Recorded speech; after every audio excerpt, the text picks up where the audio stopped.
Китеп жан дүйнөнү жарыктандырган чырак. Ал аркылуу адам билбеген суроолоруна жооп таап, жашоонун билигин жандырат. Бүгүнкү бир китептин баянында да окурмандарды өзгөчө сыйкыр дүйнөгө алып чыгуучу Алхимик аттуу китептин баянына токтолобуз. Алхимик дүйнөгө атагы чыккан бестселлер катары бүткүл дүйнө боюнча окурмандарын таба алган.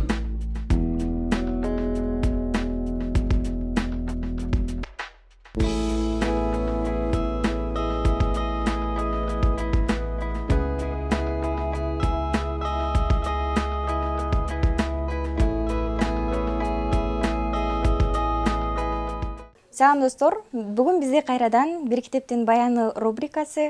Биз бүгүн дүйнөлүк бестселлер болгон Алхимик китеби боюнча сөз кылабыз. Алхимик китеби бул дүйнөлүк бестселлер. Бул китепте Сантьяго деген жигиттин бир кызыктуу баяны боюнча сөз болот. Сантьяго ким болгон жана ал кандай кызыктуу окуяларга туш болгон кыскача сүйлөшөбүз. Сантьяго негизи ата-энесинин сөзүнө кирбей, алардын койгон талаптарына жооп бербей, өзү он кой сатып алат дагы чөлгө кой кайтарып чыгып кетет. Сантьяго аябай бир кымбат баалуу бир казына таап алат. Ошол казынаны каякта экенин билип бер деп ошол сыган аялга барат. Сыган аял ал казынанын каякта экенин божомолдоп, бир сырдатып, аябай айланчыктатып отуруп араң айтып берет. Андан кийин Сантьяго ошол казынаны издеп жолго чыгат. Жолго чыгуусунун башкы максаты ошол казынаны таап алып, ата-энесине сүйүнчүлүп, мына менин деле колуман бирдеме келет, элдин балдары эле дей бербей, мына менин деле колуман бирдеме келген, бир колуман иш келген адаммын деп далилдегиси келет. Андалусиялык койчу Сантьяго түшүнөн баяндалган байлыкты издеп, аксакал Мелхиседек, падыша Салим сыяктуу бир катар каармандар менен жолугат. Ошентип Сантьяго канчалаган жолдорду жүрөт, канчалаган суларды басат. Ал өзүнүн ошол казынаны табам деп койлорун сата берип, башка чет өлкөгө чыгат. Ошол чет өлкөдө акчасын ордотот, королго кезигет. Ал ваза саткан бир адамга кезигип калып, анын кол астында 2-3 жыл иштейт. Сантьяго барганга чейин ал жерде иштеген адам такыр эле бир жашоодон үмүтүн үзгөн, күнүмдүк жашоо болсо болду, тиричилиги жетсе болду деген ой менен жашаган адам болот. Бирок Сантьягого анын жашоо образы канаттанбайт. Сантьяго айтат: "Сиз мына хрусталь вазаларды сатат экенсиз, ошону ичкериге эмес, сырткарыга коюңуз" дейт. Анда бул сынып калбайбы деп айтат.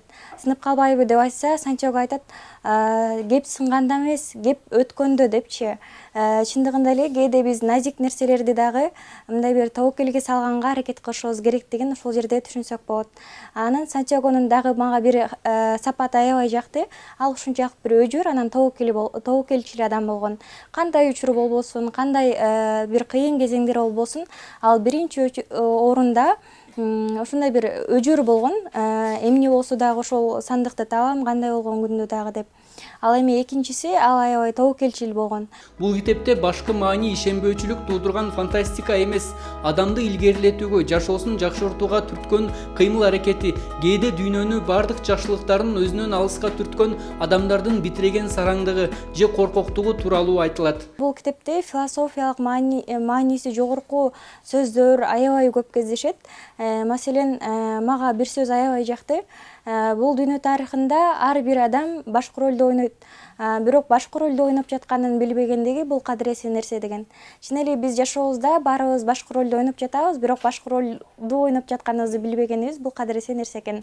Кебимди жыйынтыктап, кыскача айтканда, алхимик сөзүнүн түпкү мааниси эмне экендигин, Сантьяго королго кантип жолугуп калгандыгын, сыган аялдын сөзүндө эмне сыр жаткандыгын, жана бул китепте жашоо образын адам кандай жашаганда дурус жашайттыгын, артында тарых калтыруу үчүн эмне кылыш керектигин бул китеп баарын төкпөй чечпай өзү айтып берсин, силер окугула. Бразилиялык прозаик жазуучу Пауло Коэльо тарабынан жазылган роман дүйнөнүн 117 мамлекетине 81 тилде которулуп, 150 миллион нуска китеп сатылган. Алхимик дүйнөдө эң көп сатылган китептердин катарында Библия, Шамалга азгырылгандар, Гарри Поттер китептери менен бир тизмекте турган бестселлер чыгарма.